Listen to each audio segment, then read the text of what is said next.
Meu querido Jorge Folena, que chega aqui para conversar conosco, e o pessoal fica aqui num frisson para ouvir o Jorge Folena, porque é muito bom ouvi-lo, querido Jorge. Ter o Musk como inimigo, como adversário, até que é um bom negócio, porque ele é uma pessoa muito complicada nesse cenário internacional. Seja bem-vindo, Jorge Folena. Queria aí um preâmbulo da sua parte para a gente começar esse debate aqui de hoje no 11 News. Bom dia, Conde. Bom dia a todos os internautas que estão nos acompanhando. Falta dizer, sempre uma satisfação estar contigo aqui às quartas-feiras, cedo. Conde, olha, o Elon Musk, ele é a representação do neoliberalismo. Exatamente desse grupo muito pequeno, muito pequeno, que explora a humanidade por menos de 1% da população mundial. Então, ele é um desses representantes. E as empresas dele constituem exatamente, tem esse papel hoje, na contemporaneidade, de explorar e de abusar e de fazer com que os Estados não tenham soberania. Esse é o princípio básico do neoliberalismo, que não existam Estados soberanos e que as empresas deles e eles possam ditar as regras. As regras são eles. Então, é isso que sintetiza o Elon Musk, que, além de tudo, representa, ele está encarnado nele, uma figura de um ser. Vou pedir desculpa a quem está nos acompanhando, mas é para ele isso. Uma figura desprezível, uma figura debochada, uma figura que acha que o dinheiro dele é capaz de tudo e, assim, ele se sente um semideus. Mas ele possibilitou agora, a todos nós aqui no Brasil, escrevi um artigo no sábado exatamente sobre isso, no sábado, pela manhã. Tinha escrito na sexta-feira, à noite, e no sábado, pela manhã, ele foi publicado, que era exatamente sobre essa questão do Elon Musk. Ainda não estava tratando exatamente das ações que ele começou a praticar a partir do sábado, mas a anterior, na quinta-feira, em que ele estava divulgando que dados do Alexandre de Moraes, decisões falsas do Tribunal Superior Eleitoral. Então, naquele momento, eu pensei comigo, olha, está aí uma grande oportunidade para nós tratarmos de um tema importante para o Brasil, que é a questão do neoliberalismo e o papel do Estado, do poder público particularmente, na regulamentação das atividades econômicas. Veja, Conde, o governo do Bolsonaro foi um governo do neoliberalismo, assim definido por ele e por Paulo Guedes. Qual era a representação jurídica máxima do neoliberalismo de Bolsonaro no Brasil? Foi a tal da medida provisória que ele propôs, que depois se converteu em lei, chamada Lei da Liberdade Econômica. O que trata, em especial, particularmente, essa lei da liberdade econômica? É que o Estado não pode intervir nas atividades das empresas e elas é que vão dizer o que pode ou não fazer. E aí você veja uma série de equívocos que nós temos e tem ocorrido nos últimos anos, principalmente no governo de Bolsonaro. Bolsonaro entregou à população brasileira, basta lembrar a Covid, foi entregue à sorte. Ele entregou a sorte. Por outro lado, o dinheiro do erário público, o Paulo Guedes e ele, destinou para os bancos, para as empresas. E para os trabalhadores era uma dificuldade tremenda. Inclusive, no início da Covid, eu me recordo, no primeiro mês de março, eles fizeram uma medida provisória para decretar a suspensão dos contratos de trabalho sem remuneração. Então, veja, governos neoliberais, como o de Bolsonaro, como o de Milei na Argentina, são governos que atuam exatamente para representar e atender os interesses dos empresários e não da população como um todo. E aí vem um outro problema que o Elon Musk nos possibilita discutir, que os neoliberais como Bolsonaro, como Milei e os fascistas, da qual eles são, e que representam exatamente os interesses dos muito ricos, é combater a soberania. O que o Elon Musk fez nas ações dele, essas ações que ele tem promovido agora, da semana passada para cá contra o Brasil, é nada mais, nada menos do que um confronto com a soberania do Estado brasileiro. Quem é ele para dizer o que o Estado brasileiro deve fazer? Ele, primeiro, não é cidadão brasileiro. E mesmo que fosse, ele não pode atacar a soberania do Brasil. ele é um cidadão estrangeiro, usar a sua empresa, a sua Big Tech X, exatamente para atacar a soberania do país, atacar instituições do país, atacar autoridades do país. Isso ele não pode fazer. Nem ele, nem nenhum outro Estado. Então, veja, o Elon Musk nos possibilitou travar no país. Foi bom. Não acho que foi ruim, não. Eu acho que foi bom porque nos possibilitou esse amplo debate. Está nos possibilitando até agora. Inclusive, né, a necessidade de se regulamentar as Big Techs. Essas empresas de inovação tecnológica. Você achou bom, desculpa, Folena, você achou bom aquele PL das fake news tenha sido enterrado e o Arthur Lira tenha dito para começar do zero, um novo PL? Acho bom, Conde. Acho bom, né? Pelo seguinte, vou explicar, isso é importante para que as pessoas possam compreender. Primeiro ponto é o seguinte, quando eu falo de intervenção do Estado na ordem econômica, eu não estou falando da minha cabeça. Isso está previsto na Constituição brasileira. A Constituição brasileira, ao contrário do que os liberais, os neoliberais dizem, falam da livre iniciativa, ela prevê a livre iniciativa como um dos princípios. Porém, não é um princípio isolado. A Constituição brasileira, na ordem econômica, ela determina que é papel preponderante do Estado brasileiro fiscalizar e normatizar as atividades econômicas. E até mesmo o Estado brasileiro poder atuar na atividade empresarial naquelas relacionadas à segurança nacional e ao interesse coletivo, interesse geral da sociedade. Então, são atividades relevantes em que o Estado deve atuar, inclusive junto com a iniciativa privada ou até de uma forma monopolística. Ou seja, a Constituição do Brasil diz que o Estado deve regulamentar as atividades econômicas. Aí veja o caso das chamadas Big Techs, do que nós estamos agora aqui. Não quero dizer que as redes sociais que elas sejam ruins. Não são. O avanço tecnológico é bom para o homem, desde que bem empregado. A partir do momento em que qualquer avanço tecnológico é empregado exclusivamente para a concentração de capital, onde está o tema relacionado das Big Techs, ou então para práticas de ofensas, de destruição e de morte, tem que ter um controle. O Estado tem que dizer, não pode fazer isso. Então, a questão das comunicações e do projeto de lei. O projeto de lei, é necessário regulamentar essas atividades por meio da rede mundial de computadores? É necessário. Isso é ponto-chave. Parece que já há um consenso entre todos. Inclusive, o Rodrigo Pacheco, diante desse cenário, que é o presidente do Congresso Nacional, presidente do Senado, manifestou: precisamos regulamentar as Big Techs. O Lira recuou do projeto que estava, o projeto original, que o Orlando Silva era o relator, e que tem muitas críticas. Por quê? Aí eu tenho um problema da crítica. É que esse segmento, além da chamada mídia empresarial, se apropriou do projeto de lei para os interesses particulares deles. Então, regulamentar a atividade econômica é algo que tem que ser feito pelo Estado com muita e muita atenção, principalmente quando nós temos um governo, que é o caso do governo do presidente Lula, que é um governo que consideramos democrático, popular e progressista, assim que nós vemos. Não é o governo de Bolsonaro, que era o governo dos empresários, dito por ele. Então, um governo que é democrático, popular e progressista tem que ter atenção exatamente na proteção da população e da soberania. E a soberania, quando me refiro em relação ao governo, é exatamente a soberania popular que somos todos nós, que elegemos e delegamos poder a essas autoridades, aos ministros do Supremo Tribunal Federal, a qualquer juiz, aos parlamentares, aos servidores públicos como um todo. Então, Conde, aí vem o ponto. Regulamentar esse projeto de lei, né? Fazemos a regulamentação, mas quem vai controlar? Quem vai ser a agência reguladora disso? Vai ser as próprias empresas do segmento?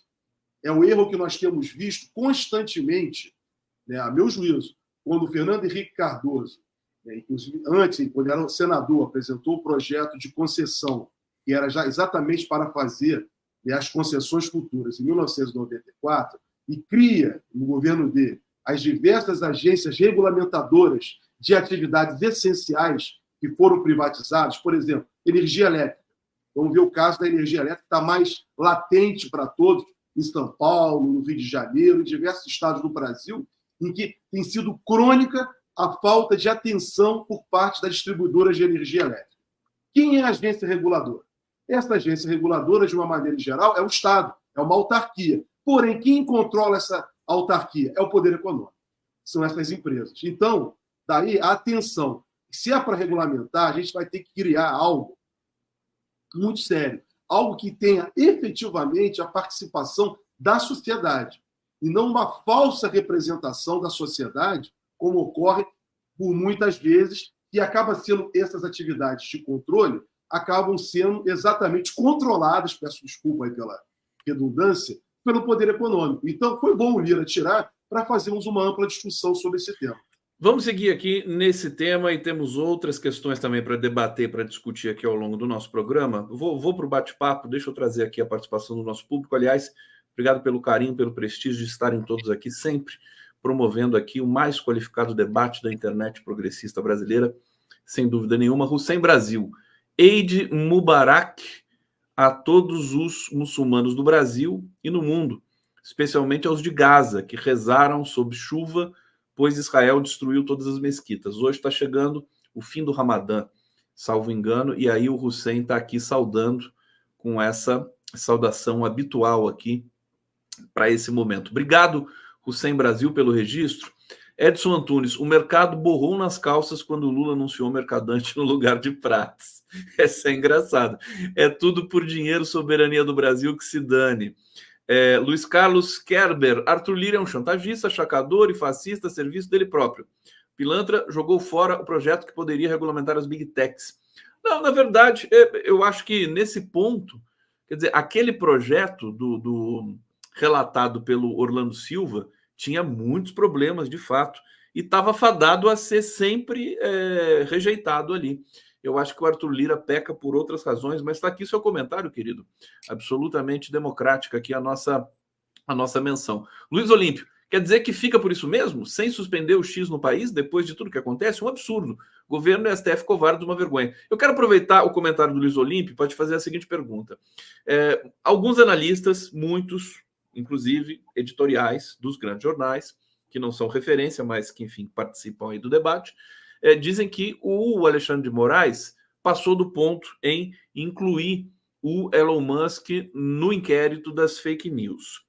E que agora, depois desse, aspas, deslize ou avanço, né, ele estaria condenado a suspender o Twitter no Brasil, o X, e que o custo político dessa suspensão seria muito alto. Como é que você avalia essa questão? Eu li a decisão do Alexandre de Moraes na segunda-feira.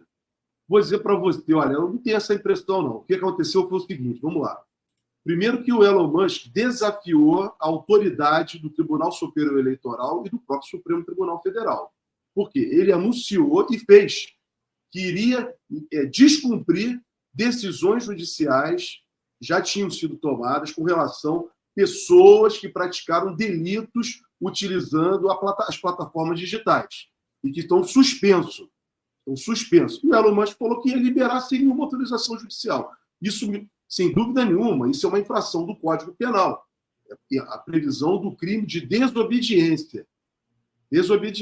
Além disso, o Alexandre de Moraes entendeu, né, que a ação do Elon Musk estava caracterizando obstrução à justiça. Ele relacionou essas ações do Elon Musk a um outro fato, a um outro delito, que é a organização criminosa, que está sob investigação agora. Por quê? Na verdade, o Elon Musk, pelo que o Alexandre de Moraes colocou na decisão, ele está favorecendo e atuando para as pessoas que estão sendo investigadas com relação aos atos criminosos do 8 de janeiro, em diversas ações contra a democracia brasileira. Então, favorecendo essas pessoas que atacaram as instituições e, sobretudo, a Constituição brasileira e, né, a democracia do país. Então, ele envolveu o Elon Musk nessas investigações. Determinou uma multa de R$100 mil por dia em caso de descumprimento das ordens anteriores e determinou né, que o Elon Musk passasse a ser investigado também. Eu não vi nada, sinceramente, eu compreendi, né, por parte do juiz, uma medida cautelar ali, diante de uma investigação que tem diversos fatos. O que alguns juristas me falaram é o seguinte, que o Elon Musk não cometeu crime, que ele disse que eventualmente não ia respeitar O decisões. Santos não está falando na internet? Oi? Estava proibido? O Alan dos Santos. Isso. Esse ele cometeu. Então, mas ele não está falando na plataforma do Elon Musk? Está falando. Ele estava proibido de falar, não houve descumprimento da ordem judicial. Então, é por isso que eu estou dizendo. Quer dizer, ele não suspendeu o Twitter ainda? Quer dizer, ele está acuado? Não suspendeu o Twitter, não está suspenso. O que ele fez foi o seguinte: disse, olha, vocês têm que cumprir a ordem. Se você descumprir a ordem, eu vou te aplicar uma multa, uma ordem judicial anterior, que proibia diversas pessoas da extrema-direita que colocaram em risco a sociedade brasileira, pessoas, inclusive, a ordem democrática do país, que estão sob investigação, inclusive com ordem de prisão, que não se manifestassem. Criou limites para eles. Isso aí, Conde, ficou numa discussão histérica, sinceramente, com relação à questão da liberdade de expressão. Mas liberdade de expressão tem limites. Eu não posso aqui dirigir ofensas a você, colocar em risco a soberania do país, as instituições do país. A minha liberdade, ela tem limites. Isso é um princípio clássico do conceito de liberdade. A liberdade minha vai até onde começa a do outro, desde que eu não cause mal ao outro. Eu não posso fazer isso. Então, isso já reconhecidamente, tanto na teoria política, como também na teoria jurídica. Isso é reconhecido nos conceitos de liberdade de expressão. Há diversas decisões em diversos países do mundo inteiro com relação à questão da definição política e jurídica de liberdade de expressão. Então, o que acontece? Com uma discussão histérica. Eu particularmente, vou dizer para você, já comentei isso em público. Esse artigo que eu escrevi no sábado, eu sofri ataques da extrema esquerda e da extrema direita, que diziam que eu era contra a liberdade de expressão. Em momento algum, eu até não me referi à liberdade de expressão. Eu estava fazendo uma análise constitucional, como eu disse aqui no início, a partir da intervenção do Estado na ordem econômica. Não estava tratando especificamente da liberdade de expressão, mas distorceram e distorcem. Então, quer dizer, a internet é um campo livre para a prática de delitos. Veja o que aconteceu, né, recentemente em escolas brasileiras. Diversas crianças, o que aconteceu e teve que o governo federal tomar medidas. O Flávio Dino era ministro da Justiça, teve que tomar medidas administrativas, porque não tem uma lei efetiva regulamentando o que se pode ou não fazer na internet no país. Folena, deixa eu só fazer um parêntese aqui. Você entende que as reações aqui do Estado brasileiro foram corretas, equilibradas, e então, em cima disso, eu queria perguntar para você as consequências políticas, justamente, porque essas falas do Elon Musk podem ter reagrupado a extrema-direita no Brasil, e isso poderia ser um problema, né, para daqui por diante. Uhum. Como é que você vê a dimensão política? Exatamente, serviu para um debate político. Ele promoveu, ele colaborou numa ação em conjunta com a extrema-direita brasileira e a extrema-direita em outros estados pelo mundo afora. Inclusive, governos como o de Bolsonaro antes, como o de Milei, por exemplo, na Argentina, que são contra a soberania do próprio país. Bolsonaro jamais defendeu a soberania brasileira. Então, Conde, politicamente, isso serve para o Bolsonaro, o bolsonarismo, tirar do foco um problema jurídico, criminal, na qual ele está sendo investigado, para politizar. Então, isso faz parte da política, obviamente. Ele está tirando o foco de um problema seríssimo que ele está respondendo. E veja, nessa decisão de segunda-feira, do Alexandre de Moraes, relacionada ao Elon Musk, isso é algo que foi pouco comentado, inclusive pelos meus colegas, né, juristas que foram dar opinião, que eu acompanhei alguns, não observaram que essa decisão agora de segunda-feira do Alexandre de Moraes, ele faz referência à petição 12.100. Que petição 12.100 é essa? É exatamente o pedido da Polícia Federal, que foi a primeira vez em que Bolsonaro foi envolvido nas investigações criminais do 8 de janeiro. Foi essa petição 12.100, que foi uma decisão proferida no dia 26 de janeiro desse ano, que a execução dela foi na véspera do Carnaval, na quinta-feira, 8 de fevereiro, na qual o Bolsonaro tem essas diversas medidas cautelares contra Bolsonaro. Apreensão de passaporte, ele não poder se comunicar com os outros investigados, com o Braga Neto, com o comandante da Marinha, com um montão de gente que está ali relacionada. Então, essa petição 12.100, o Alexandre de Moraes trouxe ela para essa decisão do Elon Musk. E aí vem um lance, né? Vem um lance fundamental que a gente pode compreender. Quando eu falei da organização criminosa, é exatamente isso. Por quê? Nessa decisão dele, ele destacou a petição 12.100. Veja, o Bolsonaro começou a dar manifestação em favor do Elon Musk. O Bolsonaro, naquela semana, na semana passada, manifestou que ele só seria preso, ele não seria preso, porque ele ia reagir à força, à bala, como fez o Roberto Jefferson. Já era um motivo, a meu ver, mais um motivo para ele ser decretada a prisão preventiva dele, porque ele está colocando uma situação de perigo à ordem pública. Ele foi se posicionar favorável ao Elon Musk. Veja, ao fazer isso, ao meu ver, ele também está agravando a situação dele, porque ele não deveria estar tendo esse tipo de manifestação, porque ele está sob investigação. Aliás, deixa eu aproveitar aqui e trazer uma informação, porque a defesa do Bolsonaro anunciou que vai usar os arquivos, as falas do Elon Musk para incluir no inquérito.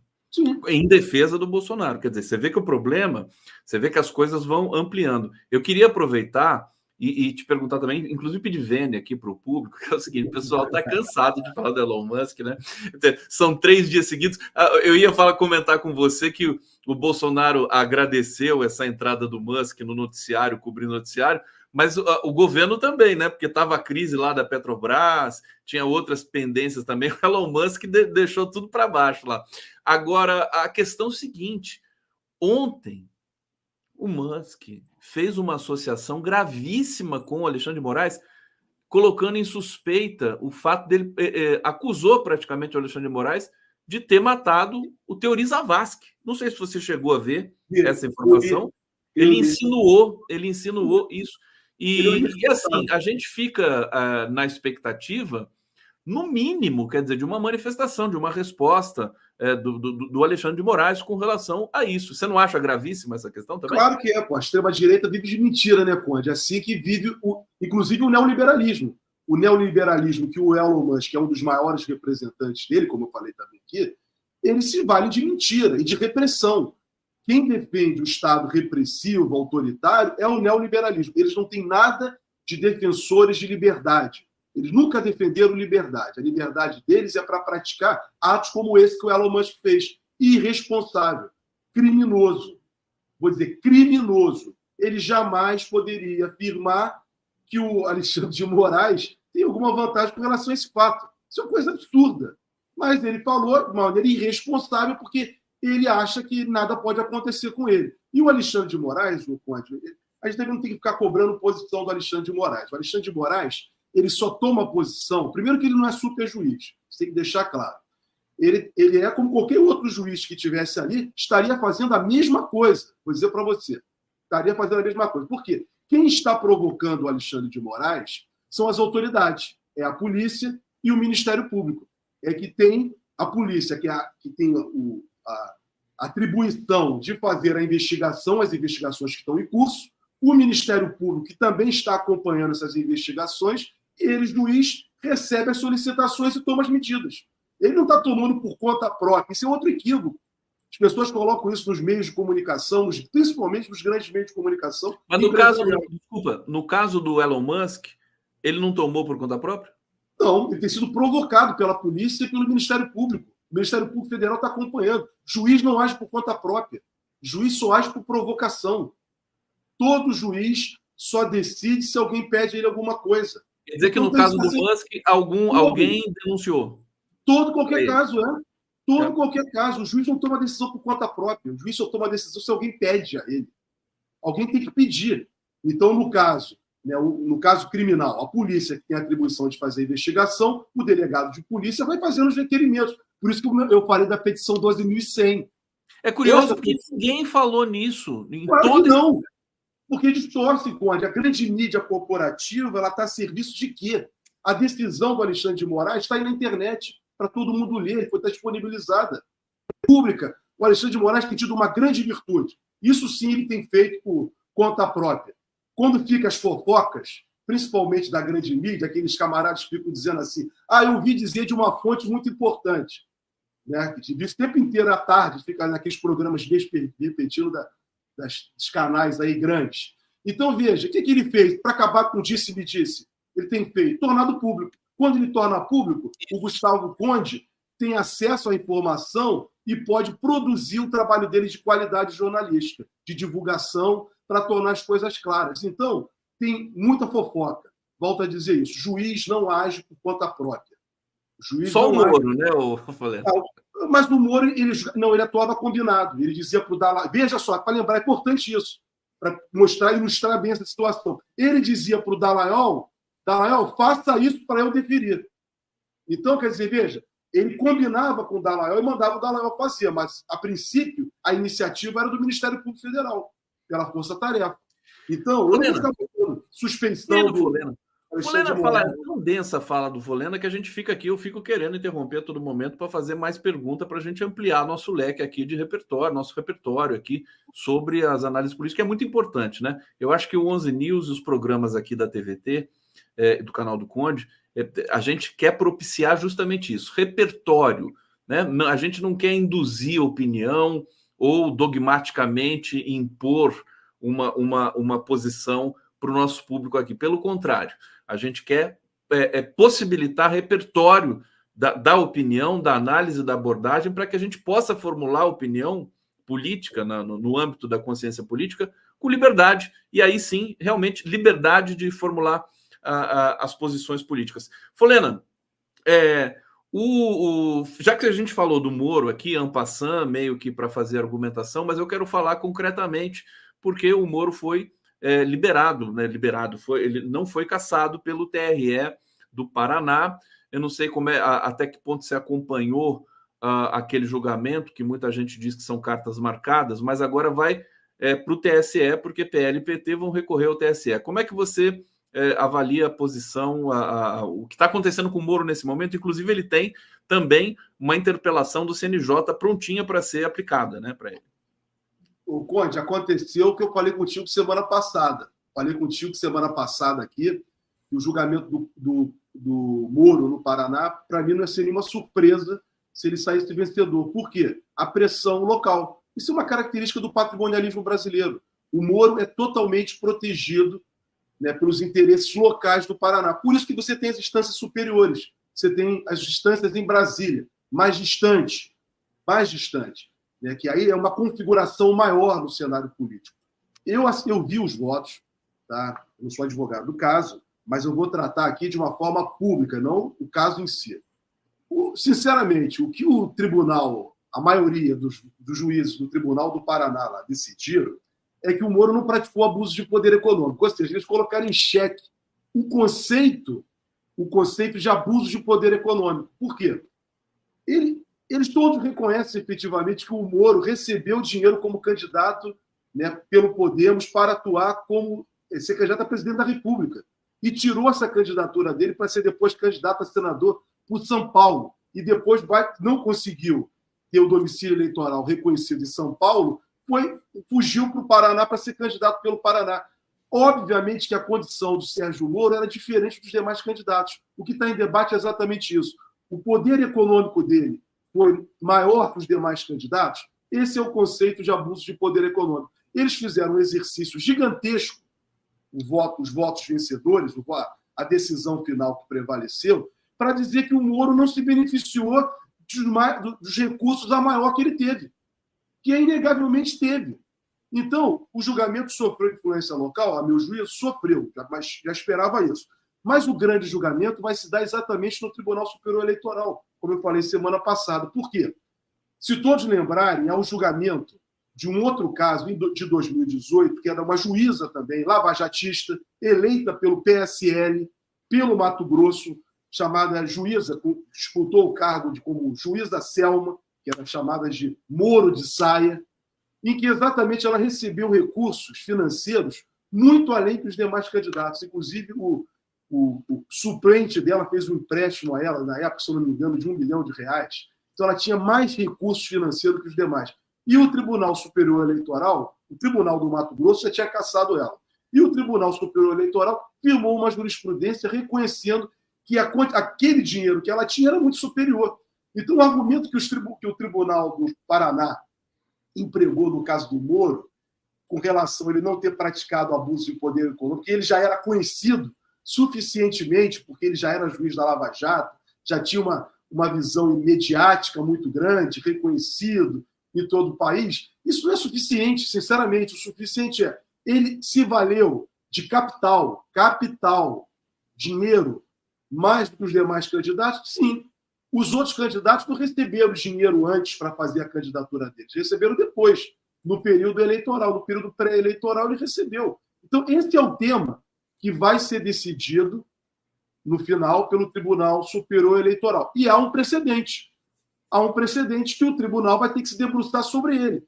Com relação a esse caso que eu falei da juíza lá do Mato Grosso, que foi cassada, ela foi eleita senadora e teve seu mandato, o diploma e o mandato dela cassado, e depois foi feita uma nova eleição, foi exatamente o precedente que está sob debate no tribunal. Então, vai subir, os partidos vão recorrer, e o Tribunal Superior Eleitoral vai ter que ter, olha, eu vou manter a minha jurisprudência, que ele já tem uma jurisprudência desse caso que eu estou falando, ou não. Eu acredito, Conde, que o Tribunal Superior Eleitoral vai preservar o conceito legal reconhecido na jurisprudência do tribunal com relação ao abuso de poder econômico. Entendo que sim. É porque foi o que aconteceu com o Dallagnol, né? Ele ganhou de 6-0 no TRE do Paraná e depois perdeu. Essas são análises políticas. Eu estou falando agora, perdeu depois, também tem isso. Mas o que eu estou dirigindo agora, especificamente, é sobre o aspecto jurídico. Por quê? Há um conceito jurídico de abuso de poder econômico. Eles lá passaram por cima, não consideraram que não. Há uma jurisprudência do tribunal, inclusive em disputa para o Senado. É o caso que eu volto a destacar. Então, vai caber agora ao Tribunal Superior Eleitoral, na revisão do julgamento, isso é normal. Ganhar, perder, as pessoas recorrem. Se o Moro tivesse perdido, ele ia recorrer também. Vai ficar claro que se cria uma expectativa no campo político, uma ansiedade muito grande, achando que o Moro foi cassado pelo Tribunal do Paraná, que já são favas contadas. Não são favas contadas, vai ter uma decisão final do Tribunal Superior Eleitoral. E aí o que vai estar em jogo no Superior Tribunal Eleitoral vai ser a aplicação da lei e da jurisprudência do tribunal. Então é isso. Eu não entendo, tudo me faz crer, né, pelo conhecimento que eu tenho jurídico, para dizer o seguinte: o tribunal ele tem que aplicar a lei, preservar a aplicação da lei e da sua própria jurisprudência. Pode mudar a jurisprudência? Isso acontece? Acontece. É isso que nós vamos ver nesse julgamento agora do Sérgio Moro. Me parece, né, o Tribunal Superior Eleitoral, a composição muda sempre, está sempre em mutação, isso é muito bom também, é um tribunal que está sempre em mutação. Os juízes do caso da senadora lá pelo Mato Grosso não são os mesmos, a maioria não vão ser os mesmos de agora. Mas há um precedente, e juiz se vale de precedente. Folena, vamos seguir aqui. Eu quero fazer uma última pergunta para você sobre o caso Brazão, o caso Marielle, né? Isabela Damilano Vieira, tá? Damilano, querida, desculpa. Bom dia, Conde. Bom dia, Gustavo Conde. Pauta para ti. O governo Lula deve rever os contratos feitos entre Bolsonaro e o Musk e a Marinha Brasileira para rastreamento dos minérios na Amazônia. Tem que rever. Aliás, isso é uma questão que é na ordem do dia. Quer dizer, o que o Musk tem de negócios no Brasil, depois de tudo que ele está fazendo, a sabotagem que ele está promovendo, tem que ser revisto, é evidente, né, o Folena? Espera aí que você já comenta isso também. Muito bem levantado. Robson Souza. Tomamos por observância a possibilidade do Moraes ter cometido excessos e os excessos de grau incrivelmente maior ao longo desses anos por parte do inelegível. Ele pergunta, né? E os excessos de grau incrivelmente maior ao longo desses anos por parte do inelegível e seus apoiadores golpistas? Cansa, viu? Tá aí, perfeito, né? Tudo bem. Simone Pérez, estamos vivendo no Brasil uma epidemia grave do transtorno psiquiátrico. Grande parte da população vive em alucinação. Adorei esse comentário. Roberto Marmo, o Moraes está se complicando e fortalecendo a direita, está aqui, tem para todos os gostos e todas as direções. Carlin Patrício, no Tribunal do Paraná, vale o vídeo da festa da cueca. Marisa Neves, é isso, Folena. E o Roberto Marmo está aqui, Bolson Musk. Musk mito, adorei o trocadilho, Bolson Musk. Folena, a gente está aí com o momento do Congresso, da Câmara dos Deputados, chancelar ou não a prisão do Chiquinho Brazão. Estão pensando em revogar essa prisão. Sim. Parece que essa hipótese está sendo cogitada, até porque Eduardo Cunha, que é filhote do Brazão, né, nas indicações desde das eleições do Rio de Janeiro, nos idos dos anos 2000, o Eduardo Cunha está operando nos bastidores para soltar o Chiquinho Brazão. Como é que você vê essa situação? Quer dizer, uma situação delicadíssima. Né? Não, vamos lá, mas exatamente para não ficar alimentando teorias de conspiração. Importante. Uma prisão de um parlamentar tem que ser flagrante delito. Tem que ser crime inafiançável. O que está se discutindo na Câmara é exatamente isso. Eles não estão discutindo ali o mérito da decisão da prisão do Chiquinho Brazão. É o fato, aí é uma questão que o parlamento também tem esse direito de fazer prevalecer um princípio constitucional. Então, o que eles estão debatendo é isso. Mas não significa que o Chiquinho Brazão não venha a ser caçado pelos seus próprios pares. Então, se começa a criar uma série de especulações, vamos botar assim, vamos botar que o parlamento decida, né, pela revogação da prisão do Chiquinho Brazão, conforme prevê a Constituição. Não significa que ele deu uma carta branca, não, ele não está desautorizando o Supremo Tribunal Federal, lá o juiz, e como também ele não está autorizando o Chiquinho Brazão. Porque eles também poderão, logo em seguida, abrir um processo do Conselho de Ética e caçar o Chiquinho Brazão, como já aconteceu em diversas outras oportunidades. Quase que na mesma votação. Quase que no mesmo momento. Exatamente. Ou seja, é isso que acaba acontecendo, Conde. Hoje eu estou falando aqui contigo várias vezes sobre isso. A especulação geral. A extrema-direita bota a central, né, do gabinete do ódio para ficar alimentando com um gabinete com aquela ABIN paralela mentiras, e também ficamos vendo aí, também no campo progressista, também às vezes um alarmismo por tudo. A gente tem que compreender, observar com tranquilidade as movimentações. Então não significa, se por acaso o parlamento vier a revogar, colocar em soltura o Chiquinho Brazão, que ele está desautorizando o tribunal, não está. Ele está tentando preservar um princípio constitucional do parlamento. E, em seguida, o parlamento vinha caçar. É isso. Vamos com calma. Tá bom. Isso não significa que o Chiquinho Brazão ganhou uma imunidade. Né? Ele está sendo investigado. Nem também quero dizer aqui que o Chiquinho Brazão seja o responsável. Tá? Não vou dizer isso. Ninguém vai dizer isso. Ele está sob investigação. Por enquanto é isso. Temos que garantir a ele a presunção de inocência. Jorge Folena, aqui no Ozzy News, quando chega a nossa querida Maíra Goulart. Seja bem-vinda, Maíra. Tudo bom com você? Prazer te receber mais uma vez. Eu não sei para onde que eu vou. Agora. É isso, fica aqui. Tudo bom com você, querida? Tudo ótimo. Prazer te ver, Folena. E eu também, Maíra. Bom te ver, estar contigo hoje aqui. Muito bom. Folena, deixa eu liberar você, querido. Obrigado. Bom trabalho para você. Bom trabalho para você. No meio da semana aqui. A gente se encontra na quarta que vem. Estamos sempre ligados, sempre linkados aqui nas nossas redes. Valeu! Jorge Folena, deixando a gente aqui.